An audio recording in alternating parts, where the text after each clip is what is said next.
the stories of our children getting opportunity to go to college and about mamas and daddies putting nickels and dimes and quarters together to pay tuition. It's about our stories. It's about the hardships and the pain and the suffering. It's about the protests and the marching. It's about the standing. It's about the legislation. It's about all of that. It's our story. Witness to Grace, a testimony of favor, is a poignant, true life story that chronicles the remarkable journey of W. Franklyn Richardson, from humble and challenging beginnings to honored positions of power and global influence. Witness to Grace gives an intimate portrayal of the rise of one of the most respected religious and civil rights leaders of our time.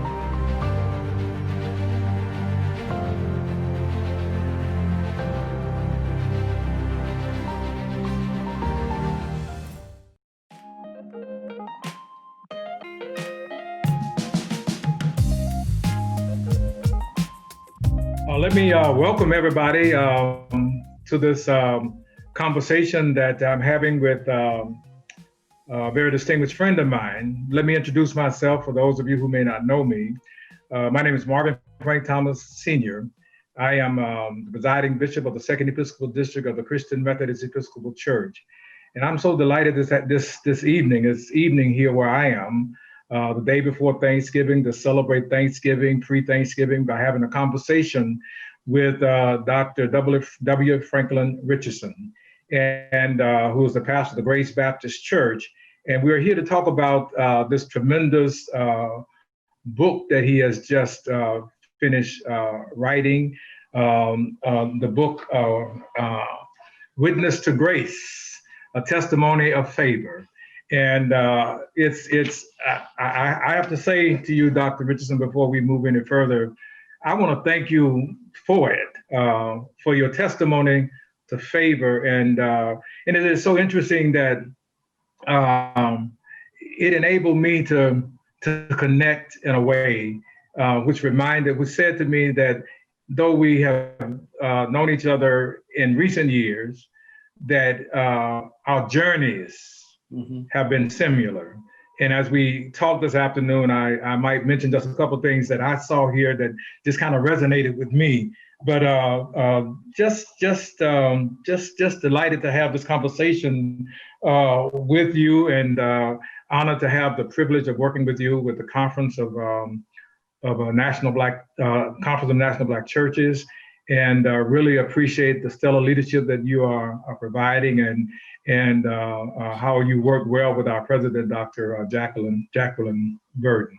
And then just having seen you across the years, and then to have this opportunity to work closely with you in this significant movement among Black churches. So Dr. Richardson, tell us about the book, your book, Witness to Grace, a testimony to favor, and what inspired you, or what gave rise to the writing of this book? Bishop Thomas, thank you for having me this afternoon and for sharing, giving me opportunity to share with you this important activity in my journey.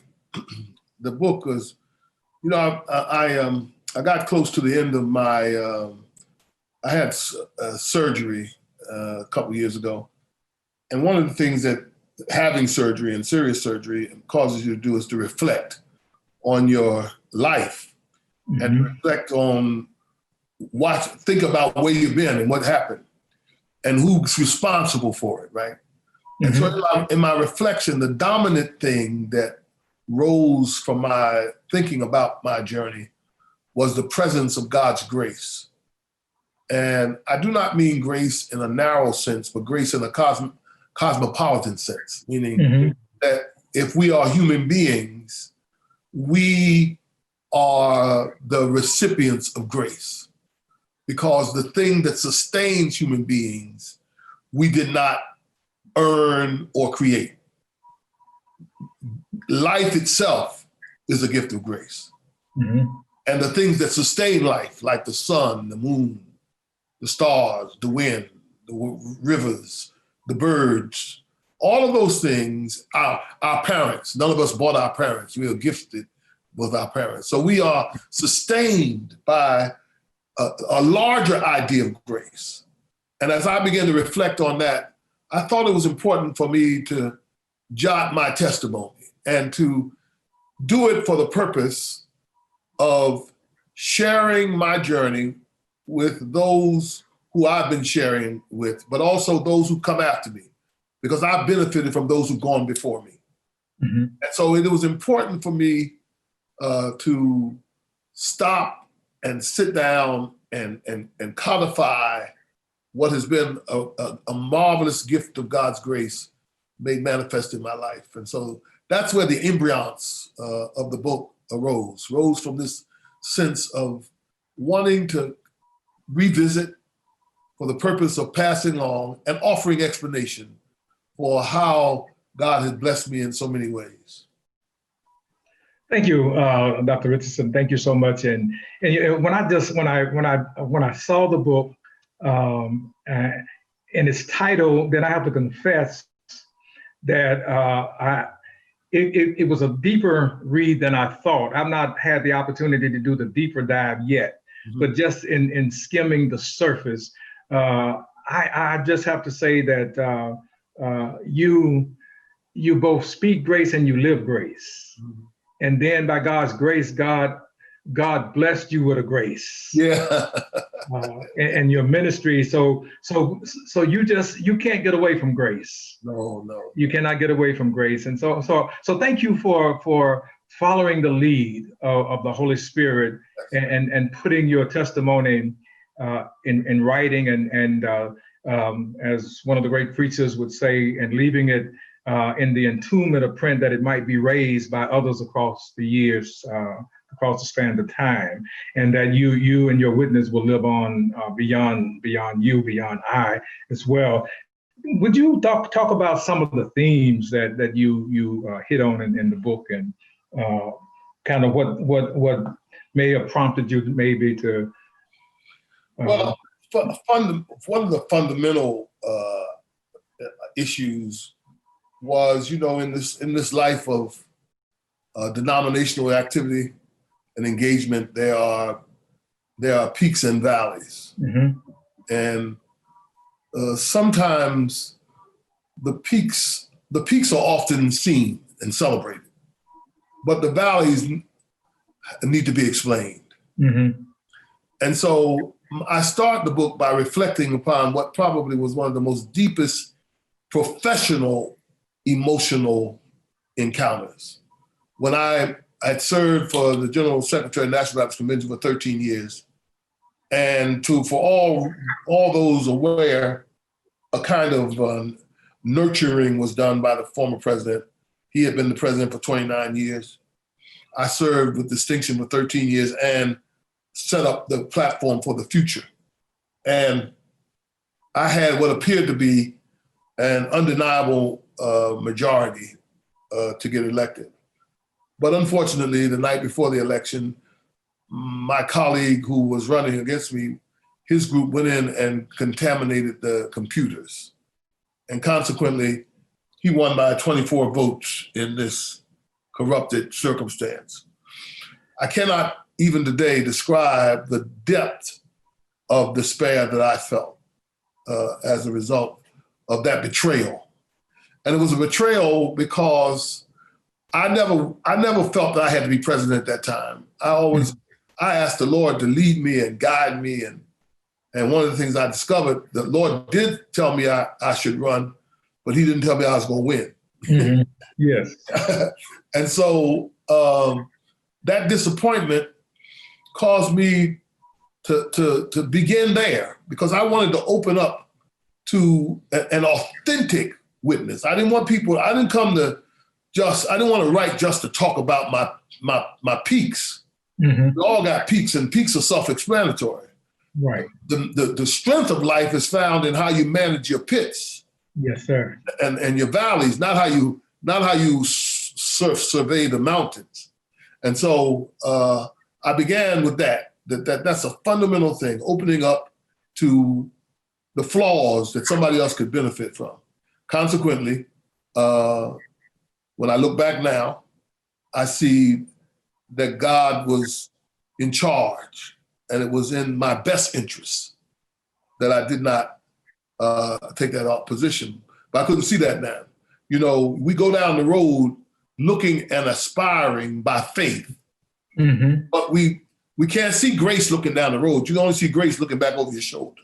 Yes, sir. And when you look back over your shoulder and you see what God has done in spite of what you had gone through, or in spite of what others sought to diminish you, you begin to see that if it was the grace of God. And in the long run, I have been able to see that God provided grace, that even in my disappointment, that's the powerful thing. Yes, sir. That even in your disappointment, grace is operative. But sometimes it's grace that makes disappointment.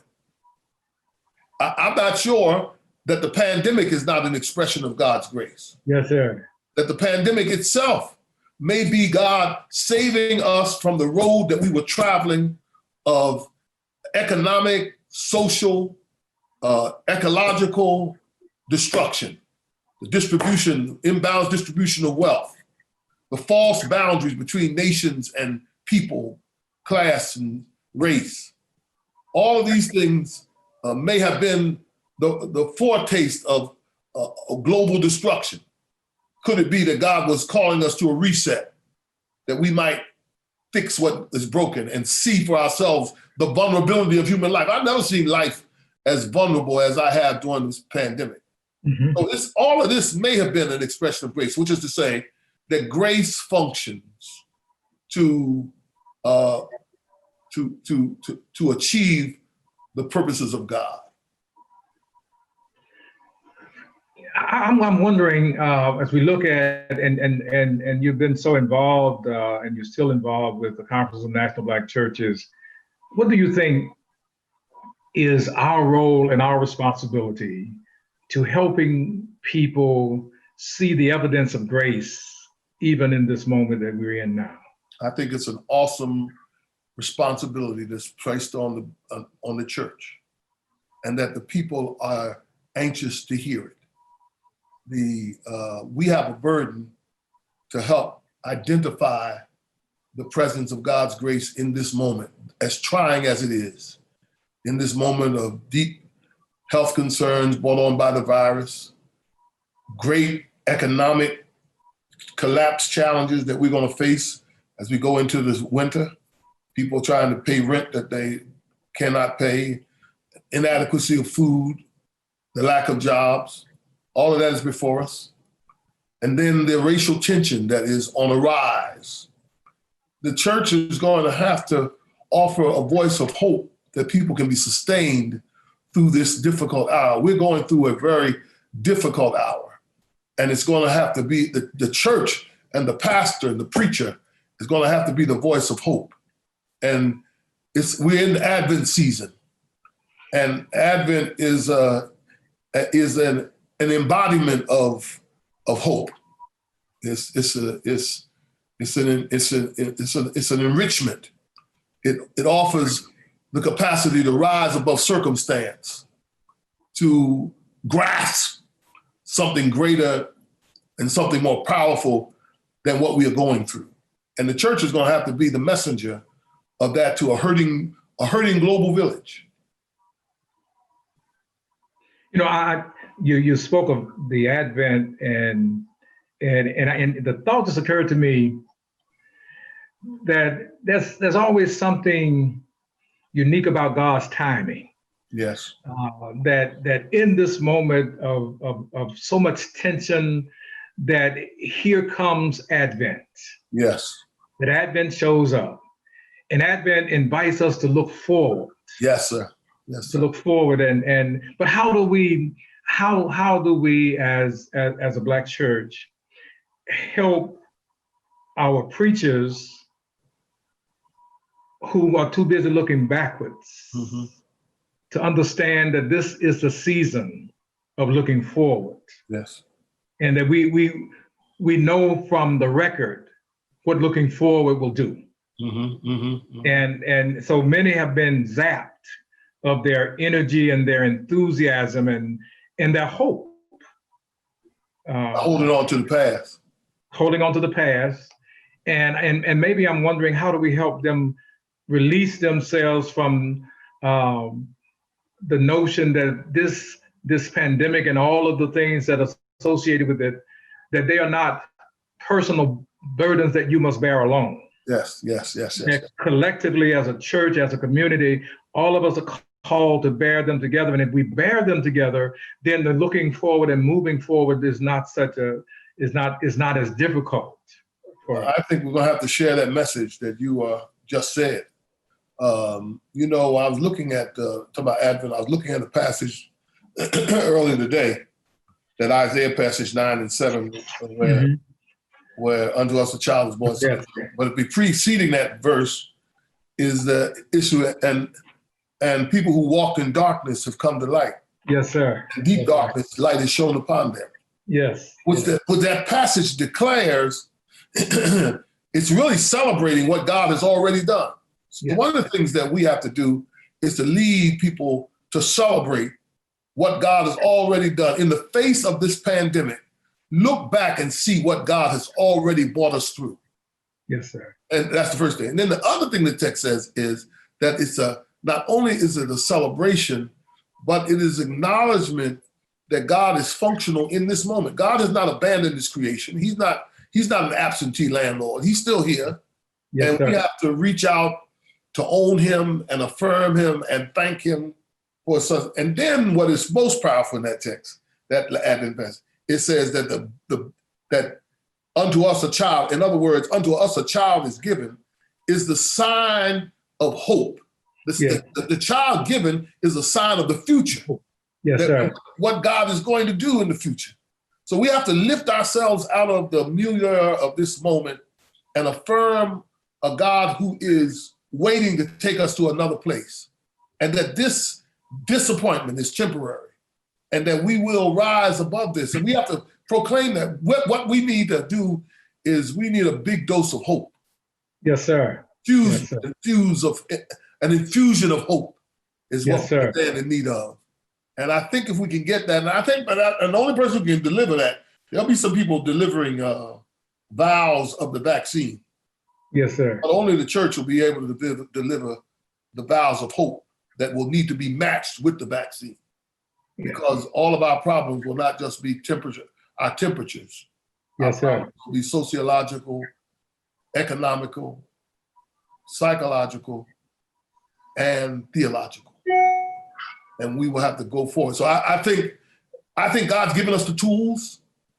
We're going to have to try to exercise them amongst one another, calling the church together to affirm, as you just said, to affirm Advent in this most difficult time. As you said, it is no coincidence that Advent steps in this moment. No, sir, it's not. It's not. And I was just thinking about this moment that we're in and how the church is being the church in a way in which she never perhaps imagined that she could be, and be well, and to do it well. Yes. And so I'm just wondering, when you talk about how important a role the church will have to play, that God has provided the platform for the church to see herself more than just a building. Yes. Because being a building, he's taking the building away. Yes. And to be what the church will need to be going forward. It won't be about the building. And the other thing you were talking about is that, in a sense, that God has done. We've been here before in different kinds of ways, and God has done it before. Yes. I always like to refer to God as a God of repeat performances. Yes, sir. He's done this. There's something that I a couple of things I if I can, when you were talking about the experience about not being elected and how the election was sabotaged to be the president, and how you were mad with God. Yes. And that caught my attention because, you can't be, in my opinion, faithful in your journey, and not sometimes wonder whether or not God got this right for you in this moment. That's right. And because of how much you were counting on God to do, you're gonna do your part, but God, I need you to do your part, Yes. and to feel that, and not putting words in your mouth, that God may have let you down. I've had those moments, and so when I saw that just kind of resonated with me, and I often tell people that God's skin is not, God is not thin-skinned. Yes. Yes. So he can handle your mad. Oh, I like that, Doc. I like that. Yeah, he can handle your mad. And then another thing that it was about a Saturday night call when you were in undergrad, Right. about going to a church, and when I look at my journey, and I look at every place that I've been in terms of moving forward in life and ministry, they have been preceded by a phone call. And so that caught my attention. Yes. There. And so now we've just come through a very, very, well, some people say we are not quite through with it, but I like to say that we are, and we're not responsible for those who didn't get the memo. That's right. Yeah. So how do we, as the Black church, celebrate this moment where African Americans, people of color, showed up and showed out? And I think, and I think that when we are mad enough, and for lack of a better term, pissed off enough, then we will do our part. Mm-hmm, mm-hmm. And then when I look at all of these cases of trying to reverse, it's racism, and it's trying to delegitimize the Black vote. Yes. It's to say that we don't have the sense enough to do this. So how do we keep people encouraged, knowing that these tactics are still there and that they're on Front Street now? They're not in the alley anymore. They're on Front Street. Well, I think we got to encourage our people to look at the long journey. Mm-hmm. And even in this moment of celebration, it is very clear to us that we've not reached our destination. No, sir. But we must not fail to celebrate our progress, because we go one step forward and a half step back and then a back. But over the long term, we have had great progress. Yes. As people. Yes. And we have to affirm that and celebrate that we have had great progress, that God has given us the ability to come a long ways. Mm-hmm. And the enemies that have fought to hold us back are still alive and well. Their grandsons and granddaughters and great-grandchildren mm-hmm. still carry in their bosom that hate based on race. But we have still prevailed in spite of that. So let's pause for a moment, celebrate what we've done, but understand the battle is not over. We've got to go back in the trenches. We got to go back and do what needs to be done. And it's amazing when you think about it, where we are in light of where we started. Yes, sir. A vote in 1619 in Virginia, to now having been the president of the United States and now the vice president, a woman, and all of the other auxiliary kinds of achievements that Black people have made, yes. in spite of no real collective encouragement for us to do well. Right. A drive, what was driven by us. And yes, I think we're in a great space, and I believe we're going to accomplish greater things. And I think the church has got to continue to be faithful as a source of encouragement and interpretation. Yes. Many times our people need interpretation of what is going on. Yeah. So that they don't despair because they don't understand really what is going on. Right. And the church must be not only an encourager, it must be an interpreter. Yeah. And, the church the ecumenical movement. Yes. But there's another piece of your journey that's very, very significant, and that is education. Mm. And your role as the president of Virginia Union Seminary Board of Trustees, and your own experience of undergrad at an HBCU, and this moment with the Vice President-elect. This is a celebratory moment for the HBCU community. Without question. And then I would dare say that we would not be at this moment were it not for the role of the HBCUs. And even in this moment, with her rising to this level, and those young people on those campuses, yes, in sir. spite of COVID, found a way to make their voices heard. So how do we, what is it that we say to our young persons, our young people on the campuses of our HBCUs? Because they need the momentum to keep going. Yes. And sometimes they don't understand the unimposed breaks that take place. Yes, yes. I think you're right. I think it's a time of affirmation of HBCUs. It's a time for us to actually celebrate the presence that they've had, because most of them have done what we have done, or with low to no resources. Yes. And having been the neglected among colleges and universities. But yet we've graduated more Black people than white schools do. And we continue to make that march towards intellectual freedom.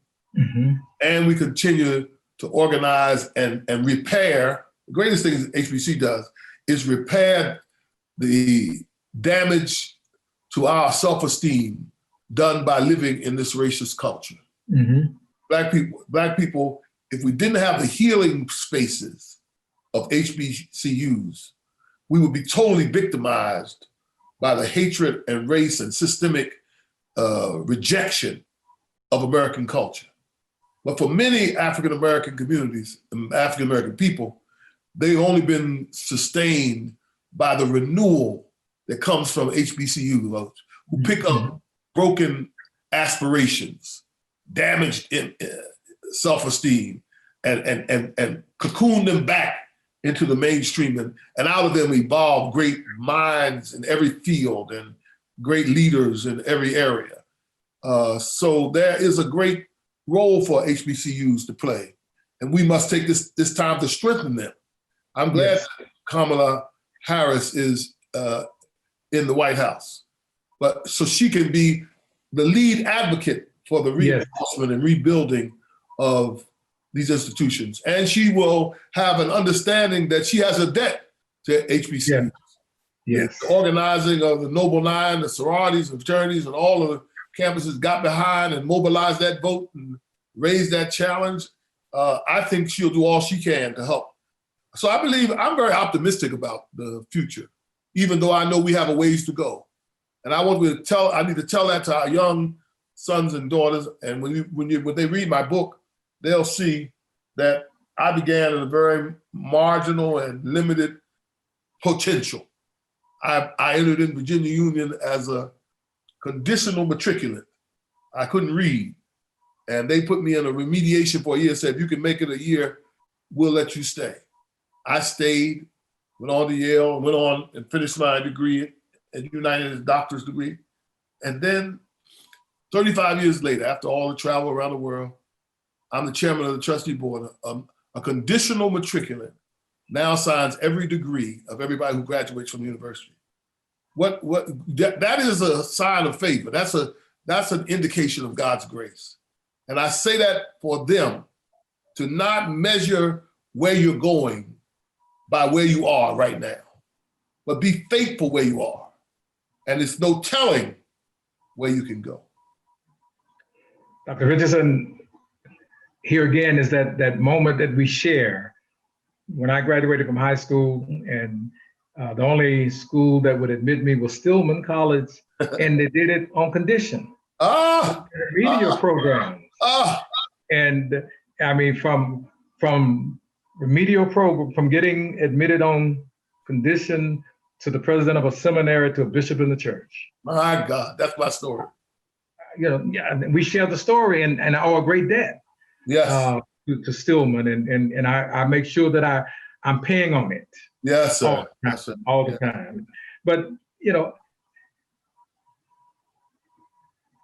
the church, going back to the church, we got young pastors coming behind us that we are passing, we're holding on our end of it, but they're grabbing the other end of that baton. Yeah. And what do we say to them about what is expected of them in this moment so that they might prepare for the moments yet to come? I think that what we have to do is get near them, Mm-hmm. get access to them. Mm-hmm. Because one of the things that we have ministry in the Black church has benefited most is the role of mentoring. Mm-hmm. And I think it's critical that we value the role that mentoring plays in developing ministry for the future. Mm-hmm. And I will encourage young pastors to find older pastors that you respect and who have done something to help show you the way. Because we must pass this baton into competent hands. And you don't just get competent, you don't get competent just by your educational preparation. It is in the experiential dimensions that don't show up in the seminary classroom that a pastor is born into competence. Mm-hmm. So we got to get close to young pastors. Yes. And we got to help them to benefit. That's one of the roles of this book, is to pass on my story to the young pastors who are coming behind me, as I was given the benefit of powerful mentors of those who've gone before me. I mean, when I tell you grace, the way God put people in on the journey to nurture me, to develop me, encourage me, was a sign of his grace. Yes, sir. And his keeping power. Yes, sir. That is what we have to look for our young pastors coming forward, that they understand that they need the benefit, the collective information of generations that preceded them, because they can't live long enough to learn everything that went on before they got here. Right. Somebody got to tell you so you won't have to go through the same problems that we have had to go through. And you can pick up the ball and take it on further from where we leave it in your hands. We're in tomorrow. Yes. It's Thanksgiving. It is a family, signal to a family time for people of all races, especially the African American community. And there have been many conversations, debates, and articles and news flashes about how we might enter into celebration in this season of Thanksgiving, scale back celebration, if any family gatherings at all, not being able to go as normal what one would do to their aging grandparents and great-grandparents who are in long-term care facilities. And they can't, if they go, they have to drive by to see them. So how do we help people to see the thankfulness in the midst of the challenges of COVID-19 and not being able to be together?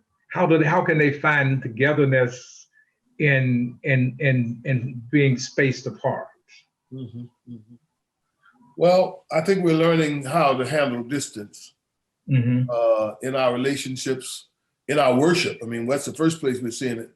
We're distant in our worship. We're on virtual worship outlets and opportunities, and it's also carried over into our relationships with our families with our elders whom we can't see.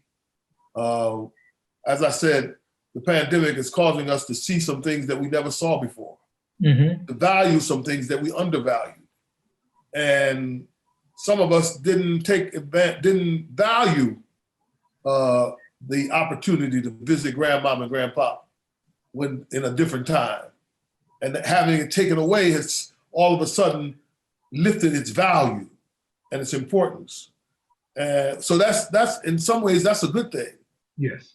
So I think, as I have said, there has emerged out of this pandemic some positive signs, some encouraging signs, some challenges to refocus, to not just come out of this and start over, or start again, but to start over. That we need to, there are many ways in which we need to start over. And maybe it is that God has called us to a reset, a time to reflect on where we have been and how vulnerable we are and how we need to love one another and pay attention to each other and not take each other for granted and not take life itself for granted. The long processions of our loved ones who had to go to the silent city without pausing to have a celebration of departure or a goodbye in the bed as they slumbered away. These all come to highlight what's important. And we've seen shows of compassion at the same time in hospital people and nurses and people who are willing to bear their lives to save others. So it's been for me a mixed bag. And I guess I get comfort in knowing, and my Thanksgiving is focused on the fact that God has not abandoned his creation, that God is still in charge. Like in my life, there have been times I didn't know what he was doing, but I'm happy to say I never stopped trusting him. And I never took my hand out of his hand. And I think that that's what we're going to have to push going forward through these days, learning how to thank God for his presence. Yes, sir. And trust him for his decisions. And like the old people in my growing up would say, thanking God anyhow. Yeah, that's thanking right. God anyhow. You know, there's another piece of this that we may be bearing the brunt of for many, many years to come, and that is the education of our young people. Yes. Oh my God. It is interrupted in such a way that I'm afraid that a vast majority or a large number of our young people may not be able to recover.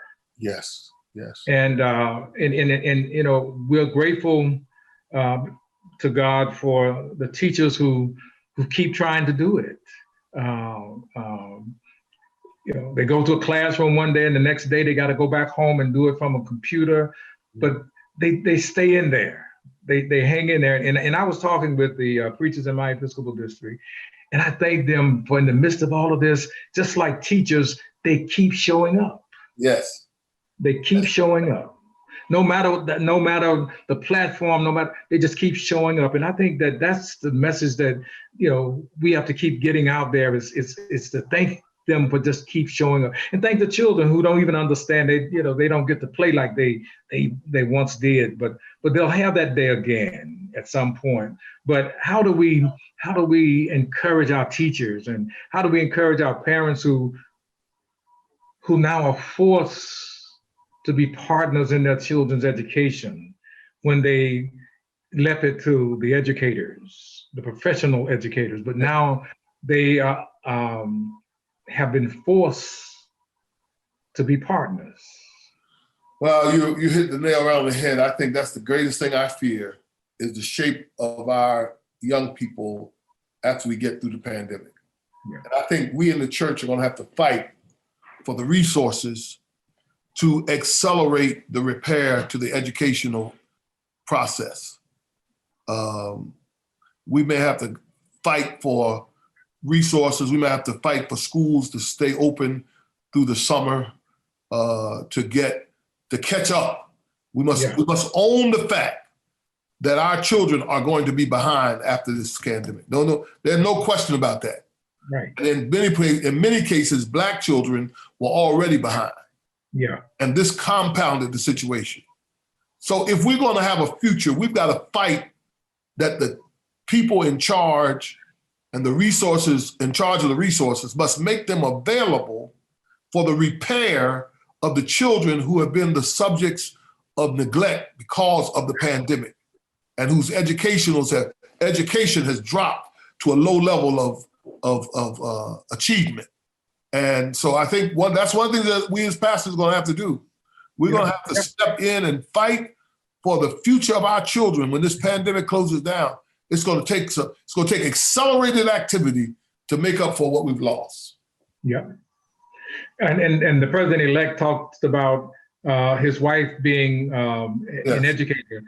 That may be one of the debts we may have to call in real soon. Yes. That on the education of our children. But the hope and the excitement going forward in this Advent season is that before there were schools in the neighborhood, there were schools in our churches. Yes, sir. So we have a track record of having been there, done that before. And we may be called to this time be partners and not necessarily the driving the engine as in the past, but we don't want to lose. We don't want to forget our children and our educators, and we cannot. My church has what is called a freedom school. Okay. And it was formed by Marion Wright Edelman. Yes. In response to the civil rights movement. I think freedom schools is one option that we turn our churches into supplemental educations. Let them do what they're doing in the school, but let's give them some extra help. Yes. In our churches, we have former teachers, retired teachers that can help if we organize and bring those resources to bear and help supplement just in case the system doesn't pick it up. Maybe we'll have to get churches to be supplemental agencies for education of our children. Yeah. Well, Dr. Richardson, you got a book tour coming up real soon. Are you launching on Monday? On Monday, what we're doing is encouraging people to buy the book on Cyber Monday. Cyber Monday, okay. The book is been reduced to $16.95 on that Monday, so that many people can get exposure to. 10% of the proceeds from the book will go to HBCUs and Virginia Union, and we're trying to move the book to a bestseller status, and so there's a lot of activity going on. Pastors who like you kind enough to sit and talk with me. This gets put out on the emails and on the social media to warrant participation. And so we're encouraging people to purchase the book on Monday. And only on Monday they get it for that price, $16.95. And we're trying to get our community to turn out in big numbers. Well, let me take this opportunity to send a major shout out to the members of the Christian Methodist Episcopal Church, our senior bishop, Bishop Reddick, and all of my colleagues and all the persons in the CME Church, encouraging them to get this book, Witness to Grace, A Testimony of Favor by W. Franklyn Richardson, now Cyber Monday. Purchase it online on Monday. Let the CME Church show up in big numbers and celebrate our friend of long standing, one who has journeyed with us and one who has fought with us, one who has cried with us, one who has celebrated with us. And so, Dr. Richardson, I am grateful to God for you and for your witness and for your journey. And I thank God that you've shared this time with me. Christmas is coming. And so I count this as a personal Christmas gift to be blessed to share these moments with you. And I pray that God will bless you and your family, and that you will have a tremendous holidays season, and that God will bless your work, and that each hand that it falls in will be blessed by, once they open the cover, and that as they move from cover to cover, as they would say in the Black church, from kipper to kipper, they will find blessings, and they too will know what it means to be recipients of grace. God bless you, Doc. Bishop, thank you for sharing this time with me, and I look forward to us getting together soon. Very soon. Amen. Thank you. Thank you. Thank you. Witness to Grace, a testimony of favor, is available for purchase. Get your copy today from Amazon,